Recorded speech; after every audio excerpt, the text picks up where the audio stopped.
이번 시간에는 주택임대차보호법에 대해서 살펴보도록 하겠습니다. 주택, 상가, 이 임대차는요, 실무에서도 굉장히 중요하죠. 여러분이 변호사가 되면은 아마 가장 많이 상담을 하는 주제 중에 하나가 주택, 상가 임대차가 아닐까 그렇게 생각을 해요. 그리고 이게 최근에 이제 법이 좀 바뀌었습니다. 그래서 상당히 중요한 그런 주제가 아닌가 그렇게 생각합니다. 법조문을 한번 살펴보면은요, 민법 주택임대차보호법 3조입니다. 거기 보면 주택의 인도와 주민등록을 마친 때는 그 다음 날부터 제3자에 대하여 효력이 생긴다. 이제 그렇게 규정이 되어 있습니다. 원래는 이제 계약은 계약 당사자 사이에서만 효력이 있는 게 원칙이잖아요. 그래서 이제 A가 이제 임차인이다 이거야. B가 이제 임대인이다. 근데 이게 주택을 B가 C에게 이렇게 팔았다 이거야. 여기가 양수인이면은 원래는 그 임대차 계약을 A는요 B에게만 주장할 수 있지 C에게는 주장할 수 없습니다. 이게 채권이니까요. 그래서 C가 나에게 인도하라 라고 하면 인도를 해줘야 돼요.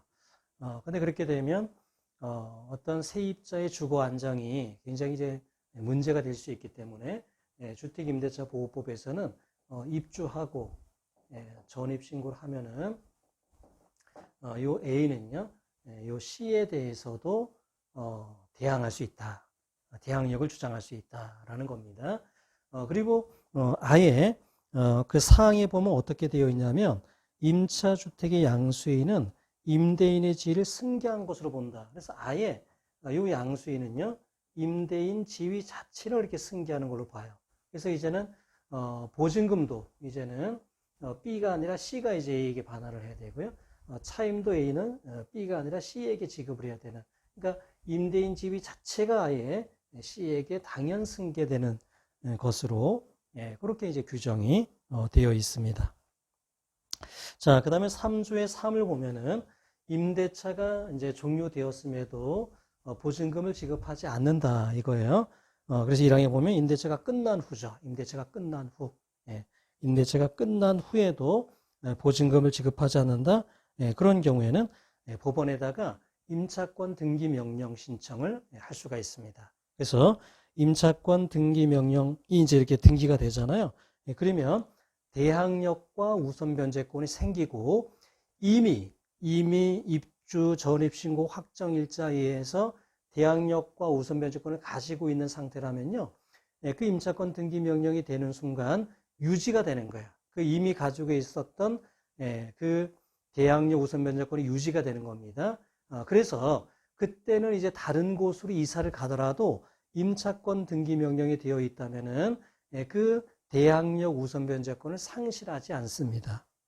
그래서 아주 요긴한 그런 제도입니다.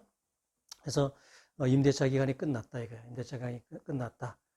그래서 빨리 이사갈 이제 상황이 됐다 이거야. 그냥 무턱대고 이사를 가면은 기존에 가지고 있던 대항력 우선 변제권이 사라져 버려요. 그러니까 반드시 임차권 등기 명령을 신청해서 등기가 되고 그 다음에 이제 이사를 가야 됩니다. 그렇게 되면 기존의 그 대항력 우선 변제권이 계속 유지가 된다라는 겁니다. 자, 3조의 5를 보면은요, 임차권은 그 경매가 이제 되면은 소멸한다. 다만 보증금이 모두 변제되지 아니한 대항력이 있는 임차권은 그러하지 아니하다라고 되어 있는데요. 그러니까 내가 어떤 보증금을 이제 이제 경매에서 다 못 받았다 이게 다 못 받았다. 그 경우에 과연 그 경매에서 그 임차권이 소멸하느냐 이게 이제 문제가 되는 건데요.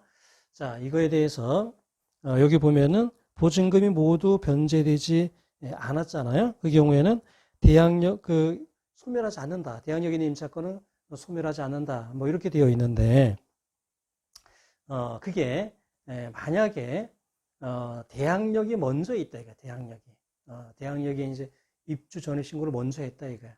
그 다음에 만약에 뭐 저당권 가압류가 있었다 이거요. 그런 경우에는 그 대항력은요 보증금을 다 받지 않은 상태라면 유지가 됩니다. 그래서 경매에서 항상 말소 기준이 되는 건 이제 저당권 가압류잖아요. 근데 그 앞에 대항력이 있었다면은요, 이 대항력은 소멸하지 않습니다. 그래서 이 규정이 그대로 적용이 돼요. 그런데 저당권 가압류 이후에 이렇게 이제 대항력이 있잖아요. 그런 경우에는 이 저당권 가압류가 말소 기준이 됩니다. 말소 기준이 돼서 저당권과 가압류는 경매에서 무조건 소멸이 되고 저당권자와 가압류권자는 우선순위에 따라서 배당을 받을 뿐입니다. 그리고 그 이후의 권리들은 같이 소멸이 돼요. 저당권 가압류하고 같이 소멸이 됩니다. 그래서 이게 이제 말소 기준이 되는 거거든요. 만약에 그게 저당권이 이제 이렇게 있는데 그 이후에 다른 권리들이 있다 이거야. 근데 저당권을 설정할 때는 깨끗했잖아요. 없었잖아요. 그러니까 저당권자는 높은 가격에 이제 담보 가치를 파악하고 돈을 빌려줬을 거다 말이죠. 그런데 그 이후에 설정된 뭐 지상권, 전세권 이런 게 소멸하지 않으면 요 목적물의 가액은 낮게 낙찰이 될 테니까 저당권자가 피해를 보게 되잖아요. 따라서 저당권은 소멸하고 나머지도 같이 소멸합니다. 그 법리가 그대로 여기에도 적용이 돼서요. 저당권 가압류가 말소 기준이 되고 그 이후에 대항력, 입주 전입 신고를 했다? 이건 같이 소멸하게 돼 있습니다. 그러니까 요 주택임대차보호법 3조의 5, 요 규정 때문에 저당권 가압류 이후에 대항력을 취득했다 하더라도 무조건 요거는 대항력이 유지되느냐 그렇게 생각하면 안 된다 이거야. 그건 아니라는 거예요. 자, 그 다음에 이제 임대차 기간은요, 2년은 보장이 됩니다. 임차인은 만약에 1년으로 계약을 했으면 그 1년을 그냥 그대로 유효하다고 주장할 수 있습니다. 자, 그 다음에 계약의 갱신인데요. 자, 이게 임대차 기간이 끝나기 전에 6개월에서 2개월 전까지 갱신 거절을 통지하지 않으면 묵시적으로 갱신이 되도록 그렇게 규정이 되어 있습니다. 이게 일반 임대차하고는 규정이 좀 다르죠. 일반 임대차의 경우에는 임대차가 종료하고 상당 기간 동안에 갱신을 거절하지 않으면 묵시적 갱신이 된다. 이렇게 이제 규정이 되어 있는데 이게 주택이나 상가의 경우에는요. 임대차가 종료되기 얼마 전, 여기는 6개월에서 2개월 전까지죠. 이때까지 갱신 거절에 의사표시를 적극적으로 하지 않으면 갱신되는 것으로 그렇게 보고 있습니다. 그렇게 갱신이 되면 임대차 기간은 또 2년이 됩니다.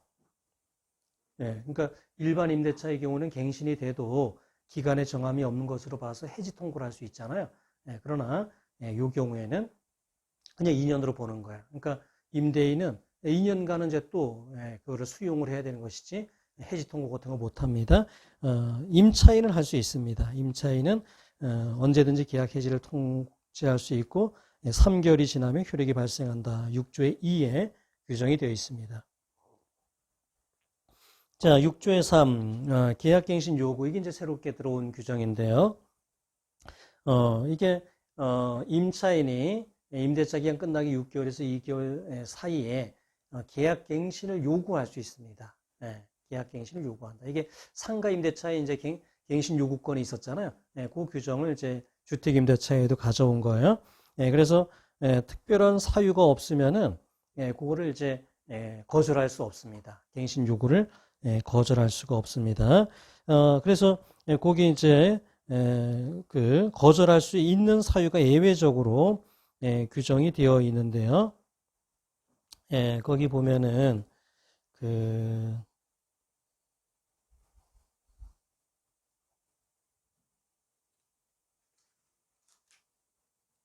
거기 뭐 이기의 뭐 연체가 있다든가 뭐 그런 경우에 이제 할 수가 있고요. 그 다음에 31페이지 보면 8호가 이제 좀 중요한데, 임대인이 내가 직접 들어가 살겠다. 내가 내 집에서 이제 직접 들어가서 살겠다. 이거를 가지고 갱신 요구를 거절할 수 있도록 규정이 되어 있습니다. 그래서 뭐 이게 사실은 제일 중요한 갱신 요구 거절 사유일 것으로 보입니다. 근데 이거를 이제 실제로 들어가서 살지 않을 거면서 어떤 갱신 요구에 대한 이제 거절의 구실로 요구를 이제 활용한 경우에는 손해배상을 또 해줘야 되는 그런 문제가 있는데요. 어쨌든 요 8호 목적주택에 실제 거주하기 위해서 그 갱신 요구를 거절할 수는 있습니다. 자, 그 다음에 2항에 보면은 계약갱신 요구권은 1회에 한해서 이제 행사할 수 있고요. 그러니까 이제 2년이 끝나갈 때 갱신 요구를 하면 2년이 또 늘어나는 거죠. 그러니까 적어도 이제는 계약갱신 요구에 의해서 4년이 보장될 수 있는 상황이 된 겁니다. 만약에 임대인이 자기가 실제 거주해서 살겠다 그런 목적으로 갱신 요구를 거절한 상황이 아니라면은요, 한 4년 정도는 보장이 되는 것으로 바뀌었습니다. 예전부터 많은 요구가 있었던 그런 건데 이번에 이제 이렇게 입법이 됐습니다. 그 다음에 이제 갱신되는 경우에는 사망에 보면은 차임과 보증금은 일정 범위 내에서만 증감을 하도록 되어 있어요. 7조에 보면은 그 차임 증감은 1년 안에 또 못합니다. 그 시간적으로도 제한이 있고요. 그 다음에 2항에 보면은 5%를 넘게 이제 증액 청구할 수는 없습니다. 그래서 차임 청구는요, 이렇게 1년 내에는 더 못하고 5%를 넘지 못하고 이러한 제한이 있다. 자, 그 다음에 8조에 보면은 소액보증인이 있죠. 그러니까 일정 금액, 이게 이제 지역마다 다 물가가 다르니까 그 금액의 기준이 다 다른데 일정 금액 이하, 그러니까 소액보증인의 경우에는 이게 그 경매 신청 등기 전에, 그러니까 경매 개시 결정 등기 그거 되기 전에 인도 전입 신고, 확정일자는 필요 없습니다. 인도 전입 신고를 하면은 최우선 변제권이 있습니다. 그러니까 비록 그 전입 신고가요, 저당권보다 뒤에 됐다 하더라도 저당권보다도 일정 금액은 우선해서 최우선해서 변제를 받을 수 있다라는 겁니다. 자, 8조의 사망에 보면은요, 주택가액의 2분의 1을 넘지는 못합니다. 그러니까 뭐 어떤 그 주택이 있는데 뭐 방마다 그냥 뭐 다 그냥 소액보증인이 있어가지고 이 목적물이 만약에 2억에 이제 낙찰이 됐는데 소액보증 그 최우선 면제 받아 하는 걸로 하니까 뭐 1억 5천이 된다 이거. 이건 이제 이렇게 되면은 저당권자 같은 어떤 담보물권자에게 너무 큰 피해가 될 수 있기 때문에 최우선 변제는 딱 목적물의 가액의 반 1억까지만 우선 변제를 최우선 변제를 받을 수 있다. 그렇게 규정이 되어 있습니다. 자, 그 다음에 이제 나머지를 한번 이렇게 쭉 참고를 하시고요. 33페이지 미등기 전세와의 관계를 보겠습니다. 여러분 그 물권법에 보면은 아예 전세권이라는 규정이 있잖아요, 그죠? 전세권. 이거는 아예 물권으로 규정이 돼 있어요. 그러니까 전세권 등기를 하면 돼요. 전세금을 주고 전세권 등기를 하면은 아예 전세권이라는 물권을 취득하게 됩니다. 근데 실무에서는 전세권이 이용되는 경우가 별로 없어요. 거의 잘 이용이 되지 않습니다. 그래서 특히 주택 같은 경우는 전세권 등기를 하는 경우가 거의 없습니다.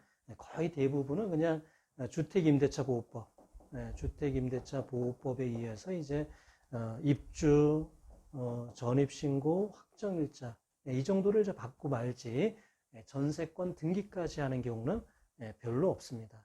그런데 주택임대차보호법이 워낙 강력하게 세입자를 보호해주고 있기 때문에 사실 큰 차이는 없습니다. 전세권 등기까지 한 경우랑 주택임대차보호법상의 보호를 받는 것에 큰 차이는 없습니다. 어떤 차이가 있을까요? 어떤 차이가 있냐면은 이제 첫 번째 차이는 이제 이겁니다. 이게 기간이 끝났어요. 전세 기간이 끝났습니다. 보증금을 반환하지 않을 때 전세권 등기까지 되어 있으면요, 바로 전세권 실행을 할 수 있어요. 그러니까 저당권의 경우에도 채무자가 돈을 안 갚으면 바로 경매 신청할 수 있잖아요. 바로 저당권 실행할 수 있잖아요. 바로 전세권의 경우에도요. 만약에 전세기 끝났는데 전세금을 안 준다? 그러면 바로 경매 신청할 수 있습니다. 전세권을 실행할 수 있어요. 그러나 주택임대차보호법상의 세입자인 경우에는요. 그 전세금을 돌려주지 않는다고 해서 바로 경매를 신청을 할 수는 없고 집행권원을 받아야 돼요. 그러니까 판결을 받아야 됩니다. 판결을요. 보증금 소송을 제기해서 승소 판결을 받고 그거에 대해서 경매를 신청해야 됩니다. 자, 이제 그 정도에서 차이가 있고요. 또 두 번째 어떤 차이가 있냐면은 전세권을 이제 이렇게 설정을 하잖아요. 전세권 등기를 하게 되면은 그날 바로 이제 효력이 생깁니다. 그러니까 우선 변제권 이런 것도 전세권이 설정이 되면 바로 생기는 거예요. 그러니까 만약에 이게 이제 전세권이 어떤 부동산에 전세권이 이렇게 설정이 됐어요. 그리고 같은 날 저당권이 이렇게 설정이 됐어요. 그러면 같은 등기부 을구, 갑구, 을구 중에 을구에 기재가 될 것 아니겠습니까? 전세권이 되고 저당권이 됐으니까 전세권이 우선하게 되겠죠. 같은 날 설정이 돼도 이 등기 순위에 따라서, 순위 번호에 따라서 전세권이 우선하게 된다 이거예요. 자, 그런데 만약에 그날 그 같은 날 주택임대차보호법상의 전입신고 확정일자를 했다 이게 전입신고 확정일자를 했다라고 하면 어떻게 되냐면은 그 우선 변제권은 다음 날 생깁니다. 왜냐면은 이 전입신고를 하게 되면 대항력이 그 다음 날 0시에 생긴다고 되어 있거든요. 그러니까 이게 어떤 부동산에 저당권이 이제 설정이 되는데 그날 전입신고 확정일자가 됐을 때 저당권이 우선하게 됩니다. 저당권이요. 왜냐하면 이 전입신고 때문에 그 다음 날부터 우선 변제권이 있기 때문에요. 그런 차이가 있습니다. 전세권의 경우는 이제 바로 그날부터 이제 이런 효력이 있지만은 전입신고 확정일자의 경우에는 대항력 때문에 그 다음 날부터 우선 변제권이 생길 수 있기 때문에 조금은 하루 정도의 차이가 있을 수 있다 이거예요. 자, 그래서 이제 그 1번 판례가 이제 약간 그런 판례인데요. 이게 이제 임차인입니다. 이제 임차인이 이 임대인의 주택을 이제 임차를 하는데 이제 C가 중개를 했어요. 근데 이게 이제 현재 비소유가 아닙니다. 비소유가 아니고 B가 매수해서 이제 B가 소유할 예정인 그런 주택이에요. 그래서 불안합니다. A가요. 그러자 중개사가 뭐라고 얘기를 하냐면 B가 요거를 이제 잔금을 치르고 B 앞으로 등기하는 날 전세권 등기를 하면 된다 이거 전세권 등기. 그러면은 충분히 보호받을 수 있다. 이제 그렇게 해서 이제 임대차 계약을 체결을 했습니다. 그런데 그 이후에 이제 요 중개사가 뭐라고 얘기를 하냐면은 이게 전세권 등기까지 하는 건 이제 비용도 들고 그런데 그냥 요 B가 잔금을 치르고 등기 받는 날 그냥 이거를 전입신고하고 확정일자만 받아도 충분하다. 이렇게 조언을 해서 그렇게 한 거야. 그래서 B가 잔금 치르고 등기 받는 날 A가 전세권 등기를 한 게 아니라 전입신고 확정일자를 받았습니다. 그런데 그날 B가 요 D에게 저당권을 설정하고 돈을 빌린 거예요. 그리고 그 주택이 이제 경매에 넘어간 겁니다. 자, 그럼 어떻게 됐겠어요? 요 경매 절차에서 요 저당권자가 우선 변제를 받았죠. 왜냐하면 요 A의 전입신고 확정일자는 그 다음날 우선 변제가 효가 생기잖아요. 전입신고는 대항력이 그 다음날 생기니까요. 그래서 요 D가 먼저 배당을 받고 나머지를 A가 배당받았는데 거의 배당을 못 받았어요. 여기 이제 거의 배당이 됐기 때문에 거의 배당을 못 받았습니다. 그래서 이제 임차인이 요 중개인을 상대로 손해배상을 청구한 거죠. 너가 중개를 잘못해서 내가 이런 손해를 입었다. 이렇게 이제 청구를 했는데 대법원은 뭐라고 얘기를 했냐면은 만약에 원래 요 중개인이 이야기한 대로 요 B 앞으로 등기가 되는 날 요 전세권 등기를 했다라면은 보통 같은 법무사에게 의뢰를 했을 테니까 요 B 앞으로 이렇게 등기가 되면서 바로 요 전세권 등기가 됐을 거다 이거야. 그런데 그거를 이제 이렇게 바꿨다 이게 전입신고 확정일자로 바꾸니까 B 앞으로 등기가 되고 이렇게 저당권을 설정해서 여기가 우선하게 됐다 이게. 원래대로 전세권 등기를 했으면 요 A가 우선했을 텐데 말이죠. 그래서 중개를 잘못한 과실이 있다라고 해서 손해배상 책임을 인정했습니다. 다만 A에게도요, 어떤 법률 전문가가 아닌 공인중개사의 말만 믿고 한 거는 A에게도 과실이 있다라고 해서 과실상계를 했던 그런 사례입니다. 자, 그 다음에 이제 2번, 3번 판례는 이제 비슷한 취지의 판례인데요. 이게 A가 이제 B의 주택을요, 임차를 합니다. 이게 이제 임대인이에요. 그 임차를 하면서 A는 충분한 보호를 받고 싶어요. 그래서 제일 이제 선순위 임차인인데 전세권 등기도 했습니다. 그리고 주택임대차보호법상의 전입신고 확정일자도 받았어요. 자, 그러면 A는요, 이중으로 보호가 된다는 거예요. 전세권자로서 보호도 되고 주택임대차보호법상의 세입자로서도 보호가 된다 이거예요. 그래서 만약에 B가 이제 보증금을 안 내서 요 A가 만약에 요 전세권을 실행을 했다 이거야. 전세권을요. 배당 요구를 했다 이거야. 뭐 다른 사람이 이제 경매 신청했다. 그래서 이제 요 배당 전세권자로서 배당 요구를 해서 이제 최선순위로 이제 배당을 받았다 이거야. 그런데 못 받은 금액이 있다. 못 받은 금액이 있다. 그런 경우는 주택임대차보호법상의 대항력을 주장하면서 계속 그 목적물을 점유하고 살 수가 있겠는가? 그럴 수 있다는 거야. 그럴 수 있다. 왜냐하면 전세권만 보호가 된다고 하면은요, 전세권자로서만 보호가 된다고 하면 배당 요구를 해가지고 배당을 받으면 전세권을 소멸하는 겁니다. 그래서 그냥 나가야 돼요. 그러나 이 경우는 주택임대차보호법상의 대항력도 가지고 있기 때문에 아직 받지 않은 전세금이 있다면 그 부분에 대해서 목적물을 계속 점유하면서 대항력을 행사할 수 있다라는 겁니다. 그래서 2번 판례는요, 그런 겁니다. 함께 갖는다, 이게 함께. 그 다음에 이제 3번 판례도 마찬가지입니다. 3번 판례도 어떤 세입자로서 우선 변제권 대항력을 갖고 있습니다.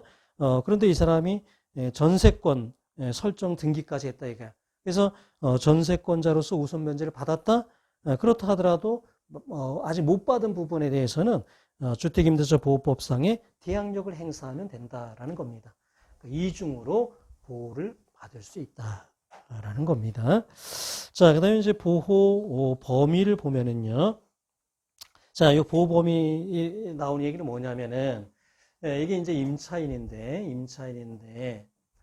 B가 이제 임대인이에요. 근데 임대인이 꼭 소유자일 필요는 없습니다. 이게 이제 우리 판례인데 임대인이 꼭 소유자일 필요는 없다 이거요. 그러나 적어도 이게 적법한 임대차 계약을 체결할 수 있는 권한을 가진 임대인이어야 된다. 그래야 주택임대차보호법상의 보호를 받을 수 있다라는 겁니다.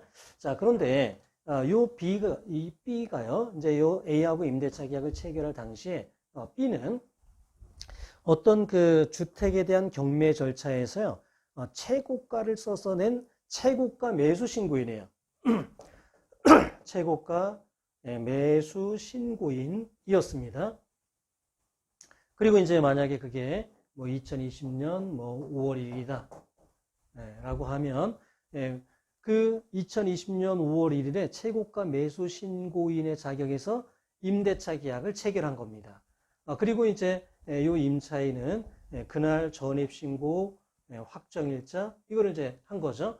자, 그리고 2020년 5월 2일에 B가 이제 매각대금을 완납한 거예요. 뭐 바로 다음 날이죠. 바로 다음 날 매각대금을 다 완납하고 이제 소유자가 된 겁니다. 소유자가 되고 C에게 저당권을 설정한 겁니다. 자, 이 경우에 우리 대법원은 뭐라고 봤냐면 요 임대인이 최고가 매수 신고인 자격으로 임대차 계약을 체결한 거는 적법한 임대차 계약을 체결할 수 있는 권한을 가진 사람이 아니었다 이거야. 그런 임대인이 아니었기 때문에 요 A는 전입신고 확정일자를 했다고 해서 어떤 바로 보호받을 수 있는 게 아니다라는 거예요. 그래서 그 다음날 B가 소유자가 됐잖아요. 소유자가 되고 이렇게 저당권을 설정을 했을 때 A가 C보다 우선하는 건 아니다. 이렇게 이제 판단하는 거야. 이 경매 절차에서 원심에서는 A가 요 C보다 우선한다라고 했는데 A는요 적법한 임대 권한이 없는 요 B로부터 임차한 것이기 때문에 전입신고 확정일자를 했다 하더라도 요 C에게 당연히 우선 변제권을 갖는 것은 아니다. 이렇게 판단을 했습니다. 자, 그런데 이제 2번 판례를 보면은요. 2번 판례를 보면은 이제 이렇게 돼 있어요. 이게 이제 부동산에 대한 이제 여기 신탁자입니다. 신탁자. B는 이제 수탁자입니다. 이제 둘 사이에 이제 신탁 계약이 있었던 것이죠. 자, 그러면 요 대내외적으로 소유자는 B입니다. B. 명의 신탁과 달리요. 대내외적인 소유자는 수탁자로 봅니다. 부동산 신탁에 있어서는요.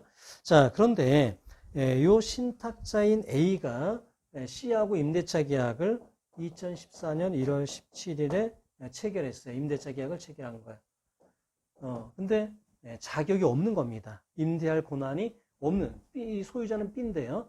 신탁자는 소유자가 아니다 이거야. 그래서 임대할 권한이 없는 상태에서 임대차 계약을 체결했고 B가 입주 전입 신고를 요때 했습니다. 그러자 그 이후에 신탁 목적이 이렇게 다 이제 해가지고 수탁자에서 신탁자 앞으로 다시 등기가 된 게 2014년 4월 8일입니다. 2014년 4월 8일에 신탁 목적이 다 돼서 신탁자에게 이렇게 등기를 해줬어요. 그러니까 이제는 이제 신탁자가 이 부동산을 임차할 권한이 생긴 것이죠.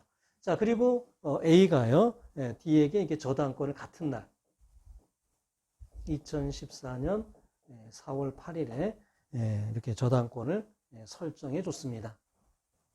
자, 이거에 대해서 대법원은 이제 뭐라고 이야기를 했냐면요.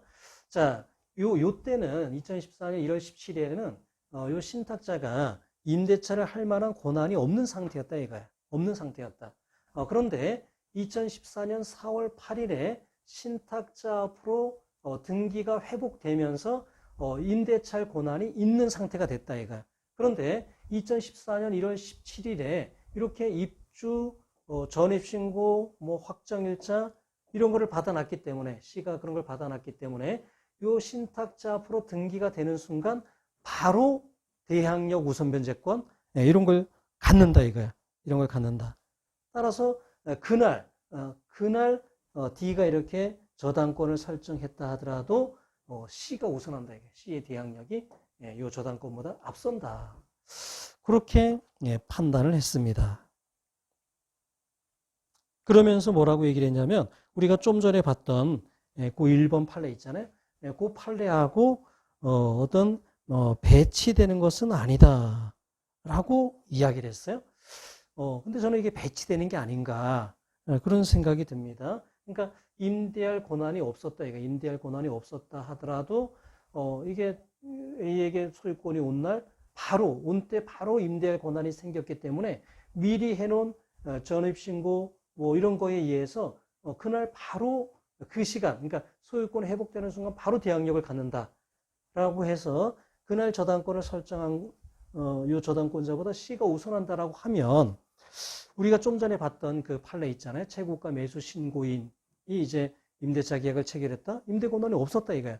그렇다 하더라도 이미 그때 전입신고 확정일자를 받아뒀다면은 그 다음날 그 매각 대금을 다 낸 순간 임대할 권한이 생긴 거 아니냐 이게. 임대할 권한이 생겼기 때문에 바로 임차인은 대항력 우선 변제권을 가지게 되고 같은 날 저당권을 설정한 이 저당권자보다 우선해야 되는 것이 아닌가 그렇게 생각이 됩니다. 근데 대법원은 이게 판례를 변경하진 않았어요. 변경하진 않고 이게 배치되지 않는다라고 이제 두 판례가 배치되지 않는다 이렇게 이제 판단을 했는데 제가 볼 때는 조금 이해가 잘 안 되고 판례가 이렇게 변경돼야 되는 게 아닌가. 그러니까 오히려 2번 판례가 더 맞는 것이 아닌가 이렇게 생각이 돼요. 그래서 이게 임대 권한이 없다 하더라도 임대 권한이 생긴 상황이라면은 미리 전입신고 확정이 되어 있다면 임대 권한이 생긴 순간 바로 대항력 우선 변제권이 생기기 때문에 그날 저당권을 설정했다 하더라도 세입자가 우선해야 되는 것이 아닌가 싶은데 어쨌든 대법원은 이 두 판례가 배치되지는 않는다라는 거니까요. 뭔가 조금 의문이 남는 겁니다.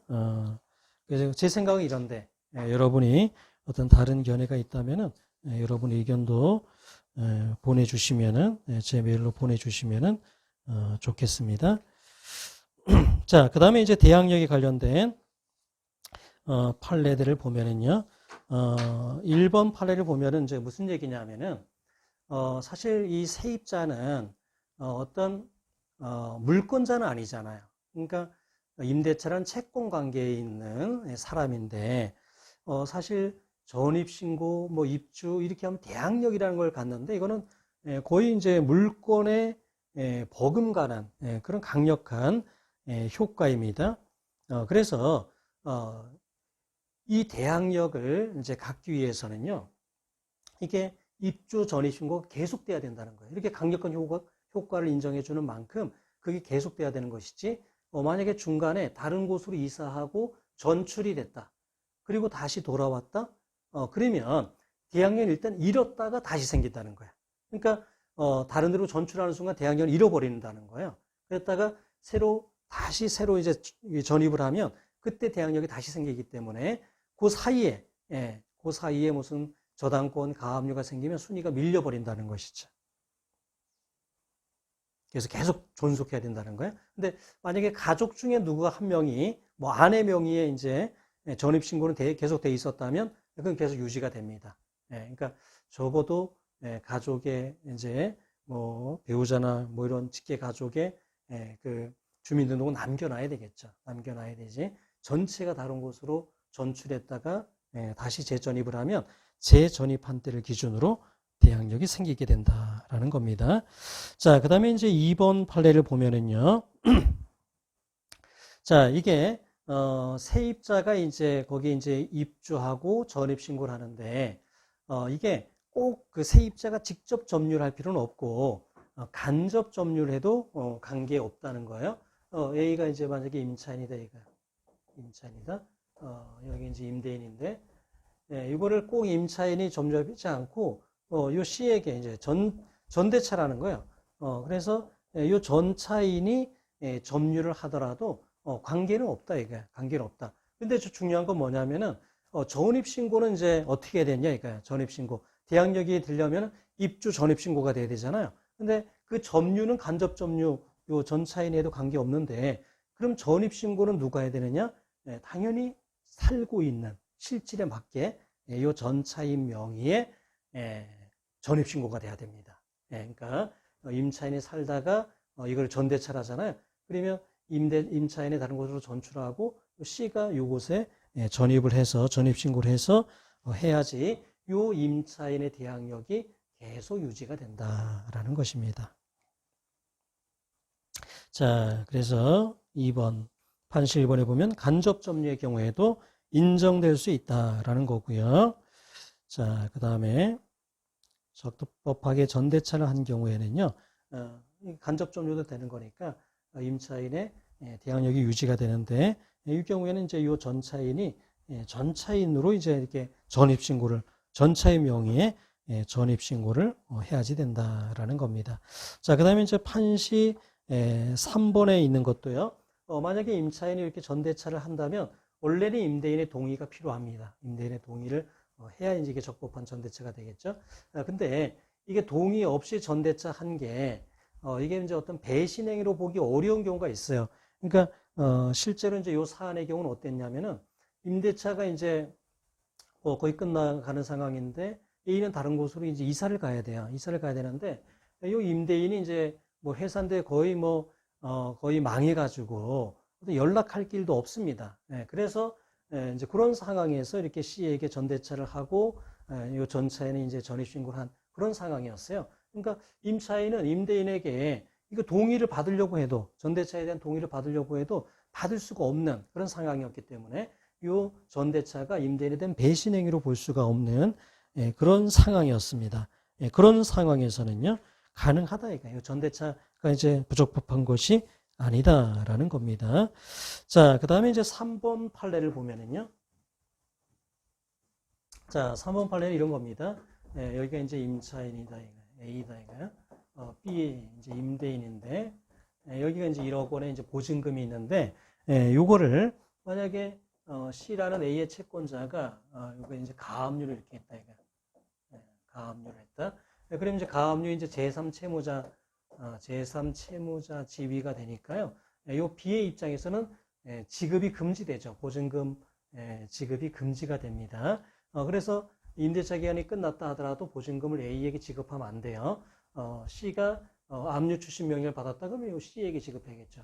C가 압류 전본 명령을 받았다 그러면 C에게 지급해야 되는 것이지 임대차 기간이 끝났다고 A에게 지급하는 거는 제3채무자로서 지급 금지효를 받기 때문에 안 된다 이거예요.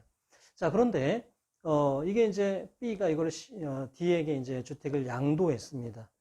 그 양수인이에요. 임대인 지위가 이렇게 이제 승계가 되는데, 자, 그러면 요 제3채무자 지위도 같이 승계가 되느냐, 이게 이제 문제가 된 겁니다. 만약에 제3채무자 지위가 같이 승계가 된다면은요, 임대차 기간이 끝났을 때 이 보증금마다는 이제 요 임대인 지위를 승계한 D가 이제 A에게 해야 되는데, A에게 반환하면 되겠냐 이거야. 제3채무자 지위를 승계하면 지급금지효 때문에 반환하면 안 되죠. 만약에 이게 제3채무자의 지위는 승계가 안 된다고 하면 반환해도 되겠죠. 예. 그래서 이거에 대해서 우리 대법원은 뭐라고 봤냐면, 요 임대인의 지위가 당연 승계된다면 제3채무자의 지위는 분리할 수 없다 이거야. 임대인 지위하고. 그래서 같이 승계가 된다라는 겁니다.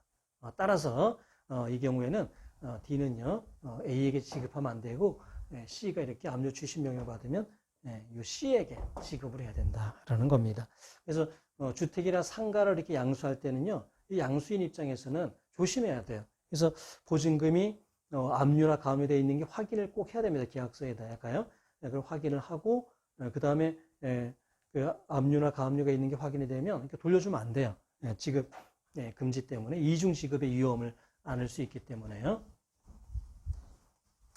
이거에 대해서 이제 반대 의견은 이게 제3채무자 지위 승계라는 게 집행법에 근거도 없는데 그걸 인정할 수 없다. 뭐 이렇게 주장을 했습니다. 그러나 다수 의견은요. 임대인의 지위가 승계되면 제3채무자의 지위도 같이 승계가 된다.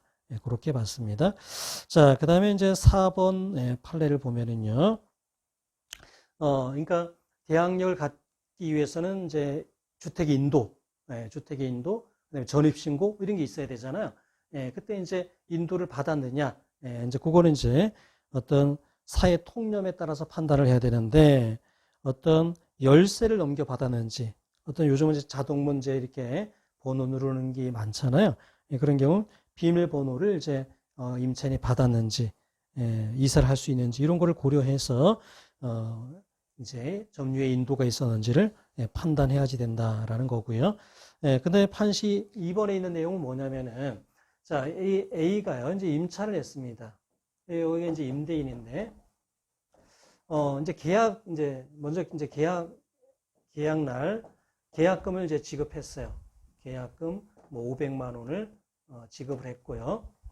근데, 이게, 시간이 이제, 그 목적물에 이제 A가 실제 들어가 사는 거는 아마 시간이 조금 이제 필요했나 봅니다. 그래서 잔금 날짜는 뭐 한 달 정도 뒤로 이렇게 잡혀 있는 상황이었는데, 근데 보니까 이제 이 주택이 비어 있는 거예요. 그래서 계약을 하고 잔금 날짜는 아직 남았지만, 여기에 이제 입주, 전입신고, 확정일자를 미리 이렇게 받아놓은 겁니다. 그런데 그 이후에 C라는 전세권자가 이제 등기한 거예요. 전세권 등기한 거예요. 그리고 잔금일에 이제 나머지 잔금 5천만 원 요 A가 보증금을 지급을 했을 때 나중에 경매가 넘어갔을 때 요 전세권자인 C와 A의 순위가 어떻게 되겠는가라는 것입니다. 자, 이거에 대해서 대법원은요. 요 입주 전입신고 확정일자가 요 전세권보다 먼저 됐다면은 요 5,500만 원이 다 C보다 우선한다라는 게 판례입니다. 요 500만 원만 우선하는 게 아니고요. 입주 전입신고가 됐다면 그 보증금 전체가 요 전세금보다 우선한다라는 겁니다. 예, 그래서 전액에 대해서 우선한다. 그 다음에 이제 5번은요, 이게 대한민국 국민이면은, 전입신고를 하면 돼요. 근데 전입신고가 안 되는 사람들이 있습니다. 그러니까 뭐 외국인 같은 경우에는, 외국인 등록을 하지, 전입신고는 안 합니다. 그리고 이제 이 사람들은 이제 주소가 바뀔 때, 체류지 변경 신고를 해요. 그 다음에 동포 같은 경우에는 국내 거소 신고를 하고 거소 이전 신고를 합니다. 그래서 이게 전입신고와 마찬가지로 대항력을 가질 수 있느냐, 우선 변제권을 가질 수 있느냐, 이제 논의가 많았어요. 그리고 하급심마다 결론이 막 달랐어요. 그랬던 것이 이 대법원 판례에서 이 사람들도 보호할 필요가 있다 이거예요. 약간 어떤 공시에 있어서는 전입신고보다는 조금 낮긴 하지만 그 효력이 적긴 하지만 그래도 여전히 보호의 필요성이 있기 때문에 외국인 등록 해고 이제 체류지 변경이 됐다든가 국내 거주 신고 그다음에 거수 이전 신고가 됐다면 이 경우에는 전입 신고가 된 것과 마찬가지로 똑같이 보호를 해주겠다라는 겁니다. 그런 거고요.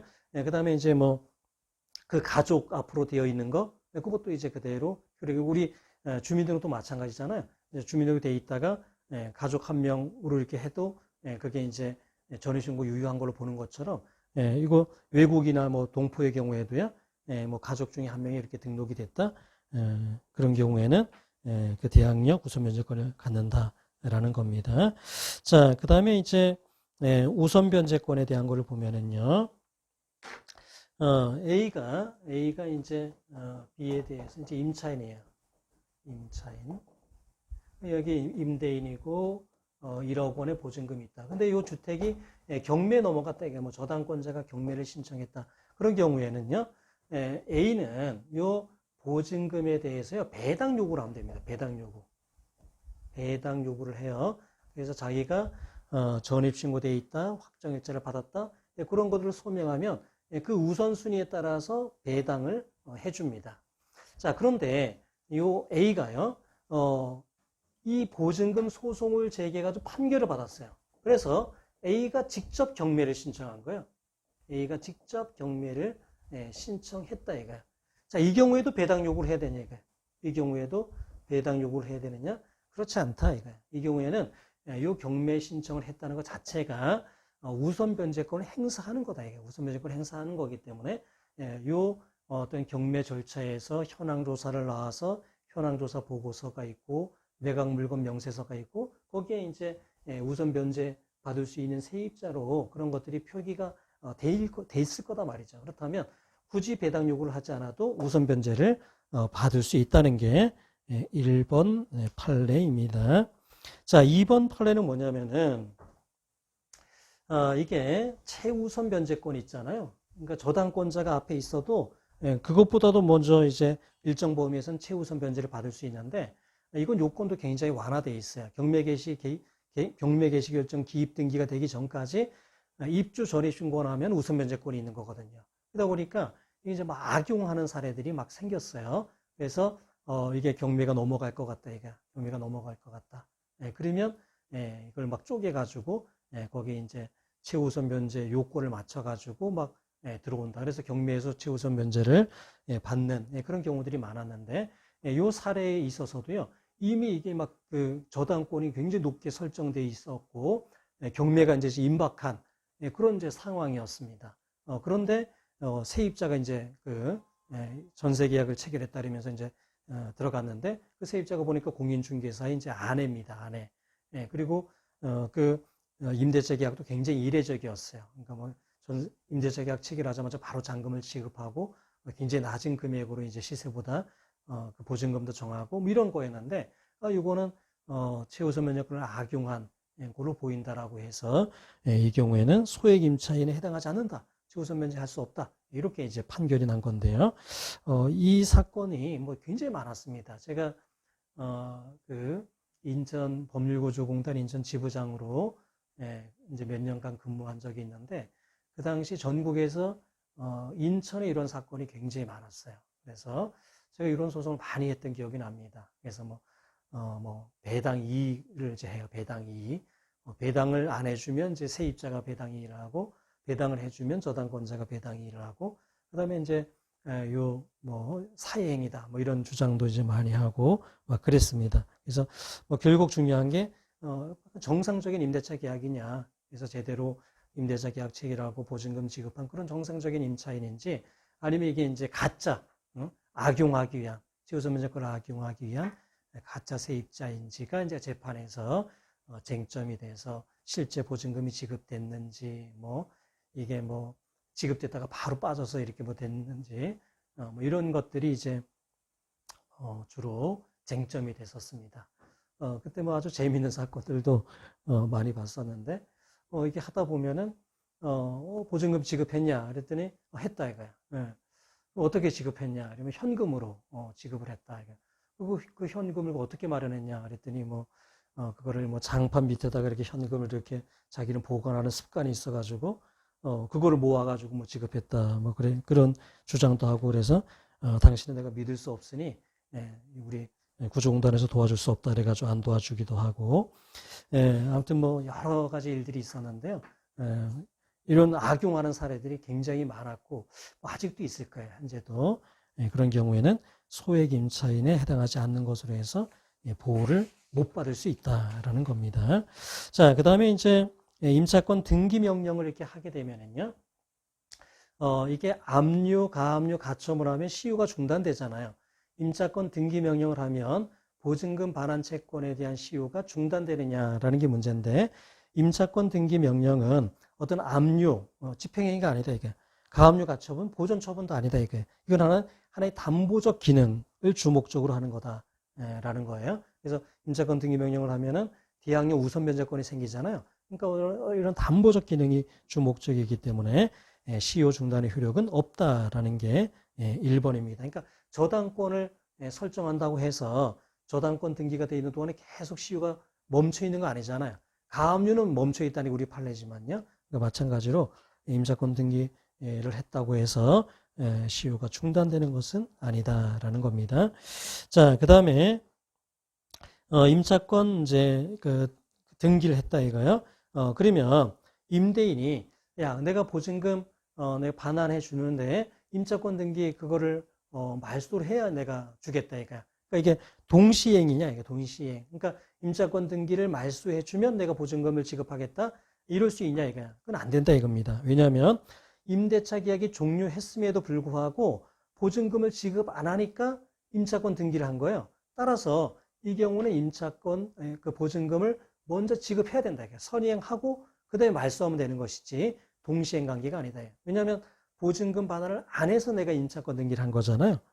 따라서 보증금 반환이 선이행이 되어야 한다라는 것입니다. 자, 오늘 강의는 여기까지 하고요. 다음 주에 상가 건물 임대차 보호법에 대해서 살펴보도록 하겠습니다. 수고하셨습니다.